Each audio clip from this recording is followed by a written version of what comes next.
బెండకాయ కూర వండుతాను. బెండకాయని ఇలా వేపుడు చేసుకుని వండితే జిగురు అనేది ఉండదు, చాలా బాగుంటుంది కూర. వేపుకోవాలి బాగాని, అప్పుడు జిగురు అనేది ఉండదు, కూర టేస్ట్గా కూడా ఉంటుంది. ముక్కలు వేపుకున్నాయి కదా, మనం అన్నీ తీసుకున్నాం. ఇప్పుడు ఉల్లిపాయలు వేద్దాం. ఉల్లిపాయలు వేసేసుకుందాం. ఇలాగా వేగిపోవాలి, అప్పుడు జిగురు ఉండదు మనకి. అల్లం పేస్ట్ వేసుకోవాలి. ఉప్పు వేసుకోలేదు కదా, మనం ఉప్పు కూడా వేసేసుకుందాం. టమాటాలు కూడా వేసేసుకోండి. టమాటాలు కూడా దీంట్లో మగ్గిపోవాలి శుభ్రంగా. దీంట్లో కొద్దిగా పసుపు కూడా వేసేసుకుందాం. ఉల్లిపాయలు వేగిపోయినాయి కదండి, ఇప్పుడు మనం పచ్చిరొయ్యలు కూడా వేసేద్దాం. పచ్చిరొయ్యలు బెండకాయ కర్రీ ఒకసారి కలుపుకోవాలి. ఇది బెండకాయ ముక్కలు కూడా వేసేది మనం వేసేసి కారం కూడా వేసేసుకోవాలి దీంట్లో ఫ్రెండ్స్. ఇప్పుడు కారం కూడా వేసేసుకోవాలి ఫ్రెండ్స్.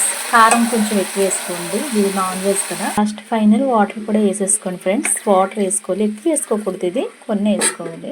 ఇప్పుడు మూత పెట్టేసి ఎగరనివ్వాలి కదా. మసాలా వేసుకుని 1 నిమిషం ఉండి ఒక బౌల్లో తీసేసి ఏంటంటే టేస్ట్ అయితే వేరే లెవెల్గా ఉంటుంది. మీరు కూడా డెఫినెట్గా ఇలా ట్రై చేయండి. బాయ్ అండి. ఇప్పుడు వరకు చూసారు, ఒక లైక్ ఇచ్చి వెళ్ళొచ్చు కదా.